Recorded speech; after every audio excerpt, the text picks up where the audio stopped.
Hey YouTubers, don't forget to subscribe and follow me on these social media platforms. Enjoy the video. That's right guys, today we're going to be talking about Broly and whether or not Broly is going to die in Dragon Ball Super Broly. How many times can you say Broly in one introduction? Who really knows? But today I'm also joined by World King Kanji. Kanji, why don't you say hello to everybody? Broly. Broly.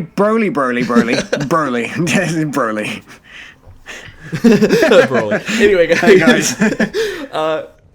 So yeah, Dragon Ball Super Broly, guys. How many times? Anyway, today we're going to be talking about whether or not he is actually going to die at the end of this movie. I think that there's hints one way and then there's hints the other way. If you want my main thing just right off the bat, I feel like he's so popular they probably shouldn't. But let's just go over reasons why they're probably going to, and also backlog and figure out reasons why they probably shouldn't or why they're not And going for a to. nice rounded discussion, I actually think the complete opposite of Mark on this. I actually think he's more likely going to survive, and I've got my reasons to support this as well. So this is going to be an interesting conversation, I think, from both points. Exactly. Like I kind of feel like, I really do feel like, even though I feel like they're not going to, I think they should. And first of all, I think, spoiler warnings before we get into any of this, but spoilers, I think Broly. it's pretty clear they're going to bring in Gogeta at some point. And even though he didn't get the one-shot instant kill with Omega Shenron in Dragon Ball GT, the only other time we saw him, this guy is a one-hit monster killing machine. And I feel like that there's other reasons, like at this point, the way Fusion itself has been nerfed so much in Dragon Ball, that they're going to bring it out. It's going to be an instant kill situation like it was with Super Gogeta in the Fusion Reborn movies. And the only other reason I say that is because it's starting to look pretty plain and simple. Like Toriyama, before writing this movie, before sitting down and trying to come up with a story for any of this other stuff, either someone told him to or he decided to do it himself. Watching movie 8, the first Broly movie, movie 12, Fusion Reborn, and then also going back and watching the Father of Goku, the Bardock special, and contrasting it with his own story for Minus, and was like, you know what? I can take a story and wrap all three of those narratives together without really changing a whole lot. So you have Goku and Vegeta separately, but also with Frieza this time, because that makes it different. That makes it Dragon Ball Super, apparently. And he's like, okay, they're all going to fight, they're all going to lose, and then Fusion's the last option. But because Fusion's been nerfed so much, and Toriyama, intentionally so, I think, he believes that Fusion isn't really that important anymore, is going to put it in there for toys, for sale value, and they're going to come in, one-shot Broly. It's going to be so overwhelming that he can't step up. Broly dead, and this idea we're going to be left with, hopefully if the first 20 minutes or whatever the Dragon Ball Minus storyline is going to be about, is going to leave us with this idea that these two people, Goku and Vegeta, are way more important than we really thought with the Saiyan race. And the Saiyan race's heritage or its history, and maybe even other Saiyans out there who survived this blast, who knows, are out there, and it's going to throw us into the future of Dragon Ball. Knowing this, it's going to be like, Goku wasn't an alien and then he was a Saiyan. I hope it's going to be like that. That's what this movie has to do. And maybe getting rid of Broly is the best way to actually do that. I'm not sure. I mean, it's interesting because, that point of view really does it opens up the complete opposite to that. And, whilst you were talking about the sales and the merchandise aspect of the entire thing, I agree with you. I think that Gogeta is only really in there as a sales pitch to many kids, toys, all this kind of stuff. But generally speaking, I think that's more the reason why we won't see him kill Broly like in the film. I think it's more likely that Gogeta's appearance in the film will actually be mostly to just put him in the film because Broly is a cash cow, and they are very much aware that running with the Broly story is a way of getting many eyes onto the product that maybe missed or slept on Dragon Ball Super after the first couple of arcs of Dragon Ball Super, to begin with the retelling of Battle of Gods and Resurrection F. And I think to try and re-engage some of those casual fans, what they've done is they've sort of gone, right, Broly's a good idea. Toriyama had already said that Toei had been coming to him specifically sort of going, can we please do something with Broly? Which is where Kale came from, which is actually Toei saying to Toriyama, we want something to do with Broly. And so he kind of redesigned that idea and kind of went, well, here's a female version for you. And because of that, it really does show that Toei are really riding Toriyama to do something with Broly. Anyway, he had said that after so long, he actually decided, you know what, I'm going to sit down, I'm going to find a way of doing this Broly movie. He's been working on it since May last year. And because of that, that really does suggest that he has been trying to think of every other thing that Toei may ask for. Now, Gogeta was something that had only appeared in Toei material up until this point. This accounts for the Fusion Reborn movie, or, the rebirth of Fusion, and the Dragon Ball GT special where Gogeta appeared to fight Omega Shenron. Those points all intertwined. This is a Toei jizz fest, for lack of a better words. They cannot wait to see the final result of this. Oh my god, Broly, Gogeta, oh my god, what else could we ask for? So this is because everybody at Toei sounds like that, by the way. But oh, wow. But basically, I can see this being the case where they want to put as much as they can in there. So Toriyama will basically go, okay, Toei, leave me alone. I have done my bit. I've given you everything you could possibly ask for. Now, given the situation, why kill them off? Gogeta is something that, of course, is an entity, can come back and go as he pleases so long as... Well, actually, I was about to say if Goku and Vegeta are alive, but as Fusion Reborn has showed us before, that doesn't need to be the case at all. And so, obviously, this is something that... Gogeta's an entity that can just come and go as they please. Broly, however, because he is a bad guy, so to speak, he's the antagonist of the film, don't really want to say bad guy. We know for a fact that they're going to be fighting him, as we've seen in the trailers. This really suggests that the only thing that can really do with Broly is, unless they turn him into a good guy somehow. And I'll be honest with you, I don't understand why, if they weren't planning on doing something to get us on his side, to make us feel sorry for Broly, giving him a side and ode of humanity would be if they weren't going to turn him. Because if anybody's been watching Dragon Ball for the last 30 years, it's not something that they tend to do. They don't tend to give a character humanity and then kill them, with the exception of Android 16, who is an android. I would like to back that point up. So if they're planning on giving a character humanity, they usually turn them into a good guy. Whether this be Tenshinhan, Piccolo, all this kind of stuff. Piccolo's father didn't have any humanity. Frieza didn't have any humanity at all. He killed people ruthlessly. And then very recently, they have given him a little bit of humanity by trying to side with the universe.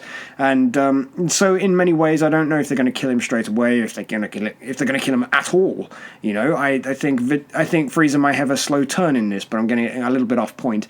But the point is, when they actually make characters have a side of humanity, they tend to keep them alive. And if they're going to make a side with Broly, I do not see them killing him in the movie. I agree with you, man. I definitely agree with Broly's character, and the first 20 minutes of this movie, as they've already said, is going to be pretty emotionally weighty. There's going to be a lot of backstory, and the second trailer, I think, was really them expressing, or them kind of laying out what that first 20 minutes is going to be about. It's going to be the destruction. It's going to be about Frieza going, Vegeta. Hello, monkeys. Exactly. It's going to be Frieza coming to Planet Vegeta, meeting everybody, and then blowing up the planet. We get to see how that society is structured, and Broly's character in general, whether he's banished for, as I've theorized in the past, some kind of birth defect, like he's not super strong, but maybe they don't think he's going to survive, and there's some Spartan sensibility where we're getting rid of the weak in order to propel the strong and actually nurture the strong. We don't want to take care of them. Or he's so strong that they're just basically taking from the last movie and having Broly literally be sent away because they're afraid of that power. To me, I don't really like that idea, especially when they know that Frieza's there and is going to be really taking over their planet. I mean, wouldn't you want to foster that power? But maybe they would figure out a way to explain that. On the other hand, one of the things I think, if Broly is going to be a sympathetic character, you have Paragus on the sidelines who is going to act as the main antagonizing force, and the best thing they're going to do with that character is, instead of trying to curtail Broly's power, making sure he doesn't fight, he's going to force Broly to fight, which is going to be a major sympathetic motivation for a lot of fans in the audience, going like, oh man, I feel bad for this kid because maybe he hates what he's doing. But I mean, it's going to be really interesting to see how they use that, because my theory is that Paragus isn't going to be alive for the entire movie. Like, whether he loves his father and Frieza or Goku or Vegeta, or he just kind of dies without Broly realizing it, or Broly kills him or whatever, and that's what makes him rage out even more. I mean, that's all up in the air. And then it's resolved by Goku going, "Don't worry, Broly, I killed my grandpa. I know how you feel." And then it just kind of calms down. He's like, "Oh, Kakarot?" Kakarot? And then they become friends. Oh my gosh, if he knows Goku's name, they were born on the same day. No, I think the thing is with Broly being sympathetic, it makes sense for him to be saved at the end of all this. But let's not forget that this is still a movie continuity. This is still a Dragon Ball movie, and it has to have an ending, a legitimate ending. So unless Broly wins, because we've never seen a bad guy win or lose and simply allowed to live. Beerus didn't lose. Beerus won his fight. There was no way Goku was going to win that fight, but Beerus kind of turned into a good guy halfway through the fight. I really don't see that being the case with Broly. Even the trailers make it look like Broly is going to be really much a huge hard ass through the entire movie, only getting stronger and stronger, maybe even getting his legendary form at the tail end of the movie that's going to force them to fuse. When they are forced to fuse, based off everything that we know from Gogeta's character, everything we know from how Dragon Ball movies are structured, when they're forced to go all the way and do the last possible ditch effort thing, that's when the main character dies. And unless through the movie and through the beginning and through the fight, we get to see Broly's humanity come out, like he's literally fighting this anger in him, he's trying to control himself, he's trying to be more of a civilized person, then we have the ending, I think, written on the walls is Broly's going to die. He's going to set up something, this whole flashback explaining who Bardock is, explaining King Vegeta, all this other stuff is going to be the thing put in the movie in order to explain what Goku and Vegeta are actually like and what the Saiyan society was actually meaning for them or destined for them, and reshape the Saiyan, our understanding of Saiyan mythology in a way that allows us to go, okay, this is what the future of Dragon Ball is going to be. Like, the Saiyans weren't what we thought they were, and now Goku and Vegeta have to continue that onward, and Broly is not going to be anywhere to be seen. That would be interesting. There's another alternative way that they could roll with this thing, which does kind of give us that kind of ending, but it doesn't end up with the characters dying. What you could have is, obviously, they're going through the effort to explain the fact that Frieza is going to destroy the planet, and at the beginning and blah, blah, blah, it's going to be shown that Frieza obviously had no remorse for any of the Saiyans on the planet, just wanted them dead. And so the way that they could possibly go with this is the fact that Broly actually ends up being, the Saiyan that Frieza was always scared of, oh god, it's that guy, the one that I was always afraid, the uncontrollable one that would emerge from the planet and would wreak havoc. And then whilst Goku and Vegeta are fighting or whatever's going on, obviously we can see that Frieza is going to fight Broly as well. Whatever's going to happen, maybe Broly gets that power up at the tail end of the movie, as you say, and then Goku, they made reference to the Tournament of Power at the beginning of the film. Whether that's just as a sort of, throwaway comment to place where the movie happens in the time is one thing. Another reason they may have actually mentioned it in the trailer at the beginning is so that people go and watch the Tournament of Power before they watch the film. Therefore, we've got introduction to Ultra Instinct. Goku not really knowing how to tap back into Ultra Instinct, it's just going to happen. Perhaps when he realizes that he can't do it, Vegeta's pushing him to try and do it because it's the only way they're going to defeat them. And then they think, okay, well, if this isn't going to work, let's fuse. So they fuse into Gogeta, who, I don't know, perhaps by miracle, has got Ultra Instinct himself, Both Goku and Vegeta during the Tournament of Power did suggest Vegeta was sort of learning parts of it when he was watching Goku do it. And then you have Goku himself, who obviously had Ultra Instinct. They merge into that, and then Broly starts becoming so powerful, and he's like destroying parts of the planet, and they realize the planet is going to explode, very similarly to that how Frieza blew up the planet. Now, the way that you showed that the Saiyans have evolved now, and aren't the same Saiyans they were before, is whilst they're trying to evade this blast and all these chunks of rocks and everything, using Ultra Instinct, trying to get away from the planet as quickly as possible. I know this really shows a lack of plot due to the fact that Goku could use instant transmission, but I'm just going to roll off with some headcanon and say he needs to be able to stand still and focus about it for a second. If it's going that quickly, and then they see that Frieza is defenseless and all this kind of stuff, Frieza's been helping them fight Broly, or whatever the situation may be, and then they grab Frieza before they manage to get off the planet, before it explodes, sort of thing. Get to the spaceship and get out of there. I don't know, but I'm just suggesting there is another way that this could go, and then it leaves an air of ominous sort of unknowing whether Broly survived the planet explosion. But then you have Goku, Vegeta, and Frieza, currently defused in the spaceship, flying away, and Frieza's there, stuck again with Goku and Vegeta, just kind of getting sick of spending all this time with them, fighting on the same side. Now, see, that kind of suggests that they're going past the getting over everything that happened over those years, because we don't know what the story could be at this point. It could be that Broly and Paragus have actually gone after Frieza for destroying the planet, and then Paragus doesn't realize that Prince Vegeta is going to be around as well, and just decides that he wants to try and take out him in the string of it, or he's done his research, found out that they're all alive, and just wants them all gone. And then you've got this whole thing develop, and that the climactic moment of the film would be where the Saiyans save Frieza, and it's just this, it could happen. I've argued this before. I don't mind them killing off Broly. I know a lot of people might actually hate this. I don't mind them killing off Broly if it means humanizing Frieza just a little bit more. I feel like Frieza's character, he'll never be a good guy, but he should be an anti-hero at some point in the future. And if they're going to keep him alive, there's no other reason. Like, he can't be a villain the entire time, but he never has to see eye to eye. He has to work reluctantly with Goku and Vegeta. That's really kind of interesting. But no, I like that idea a lot. If it's ambiguous as to whether or not Broly survived, they didn't actually win, but it kind of ends that way. They tried their best. They all got away, and at the very end, maybe we have a teaser that he's still alive and he's going to be back, or they're going to be back at some point. With that, though, but you can't have it take place on Earth. Because you can't leave that much of a cliffhanger that Earth is gone, right?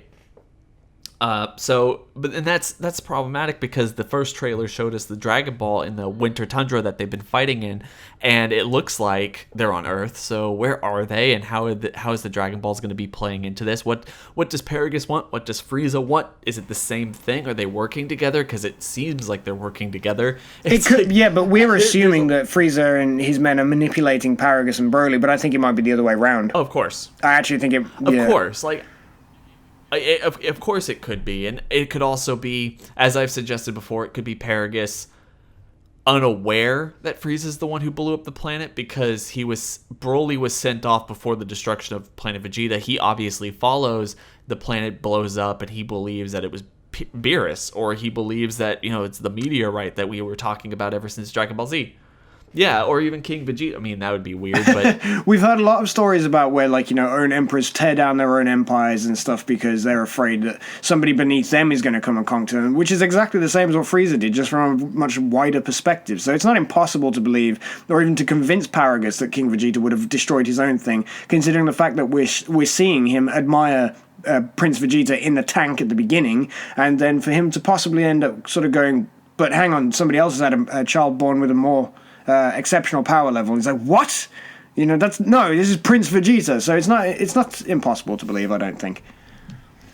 I agree with that. I agree that there was a possibility. I think, however it shakes up, it could be Paragus trying to trick Frieza, tricking everybody. It could be Frieza just trying to trick Paragus because he doesn't understand the entire story, and that's the thing that really pushes everyone over the edge, and why Frieza has to get into the fight later on, it looks like. But, I mean, I think regardless, Broly needs to die. I feel like if Broly dies, or if, like you said, there's the ambiguity of whether he or not he lives or dies, is good, because we've already allowed Frieza to live. Frieza at least has a purpose in this universe. Whether Broly's a good person, whether he's not, his power is too great, and he's not a character that you can just simply ignore. So if you bring him back, or if he lives this time, he either has to have a legitimate goal by the end of this movie, which I don't see happening, because he's going to have some kind of mind control, or just briefly getting his humanity out, but not really knowing any dreams or aspirations he has, unless they decide to explore that in the movie, which, I mean, it's only going to be less than 2 hours. How much can they legitimately do? Or even if you don't do that, the very next story you tell has to be Broly. Broly 5, dead or alive? Yeah, exactly. Like it has to be Broly centric. It has to be something where like, okay, this is what he is going to do now. This is where he's at, and everything else like that. You can't just simply do like, oh, we did Broly, now we're doing Cooler, now we're doing all these other people, but Broly's still out there, and whatever. Like, no, you put out too much power. There's no way that anybody, like not only in Universe 7, but maybe even all the other universes, wouldn't be fearful of this guy. What happened to him? Did someone take him? Like that's going to blow up that's going to blow up the fan base. People are going to be mad about it. And that's, I don't know if that's going to be beneficial, or maybe it could be, at least on a marketing terms, it sounds beneficial, but not in a story-centric discussion. Yeah, no, I agree. And to be perfectly honest, I mean, there's so many other routes that they could go with this. They've only had Broly around.